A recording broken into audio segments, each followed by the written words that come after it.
about this. Okay, we start off with definitions. I start off with a word I guarantee all of us had in 9th grade biology. With any luck, you have not thought about this word since then. Do you remember homeostasis? Homeostasis, having an ideal body temperature, having an ideal level of glucose in your bloodstream, having an ideal everything, being in homeostatic balance.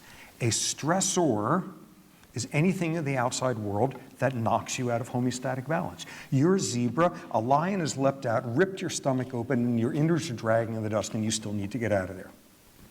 This counts as being out of homeostatic balance. Or you're that lion who's half starved to death, and if you don't chase down that zebra successfully, you're not going to survive the night. Short-term physical crisis.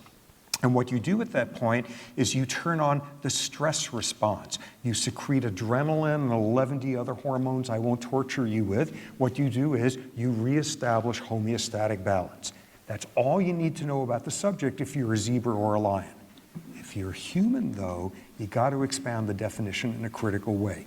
Yes, a stressor can be when your body's been knocked out of homeostatic balance. In addition, a stressor can be when you think you're just about to be knocked out of homeostatic balance.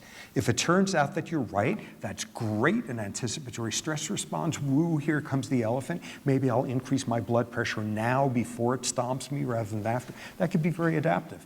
On the other hand, if you think you're just about to be knocked out of homeostatic balance and you really aren't about to be, and you think that way all the time, there are medical ways of describing you. You're being neurotic as hell. You're being anxious, you're being paranoid, you're being hostile. Try to describe global warming to a hippo, and it's going to have no idea what you're getting all upset about. But that's the critical point. We do.